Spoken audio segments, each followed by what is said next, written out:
Hello বন্ধুরা, চলে এসেছি নতুন একটি রেসিপি নিয়ে। চলে এসেছি চাল কুমড়োর পাতা নিয়েছি, সাদা সর্ষে, পেঁয়াজ আর নিয়েছি লঙ্কা। এগুলোকে আমি একসাথে পেস্ট করে নেব। মশলাগুলো বেটে নিয়েছি, দিয়ে দিচ্ছি সর্ষের পেস্ট, কাঁচা লঙ্কা পেস্ট, দিয়ে দিচ্ছি পেঁয়াজ বাটা, দিয়ে দিচ্ছি স্বাদ মতো নুন, দিয়ে দিচ্ছি হলুদ গুঁড়ো, দিয়ে দিচ্ছি অল্প কাঁচা তেল, সর্ষের তেল। ভালো করে এগুলোকে মাখিয়ে নেব মশলাগুলোকে। দেখো ভালো করে এটা মাখিয়ে নিয়েছি। দেখো মশলাগুলো মাখিয়ে নিয়েছি। একটার বেশি পাতা দেবে, তা না হলে একটু নরম নরম হয়ে যাবে। আর এইভাবে আস্তে আস্তে করে এটাকে মুড়িয়ে নেবে।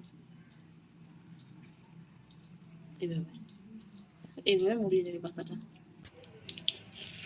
দিয়ে দেবো আমি তেলের মধ্যে, দুটো করে দিয়ে দিলাম।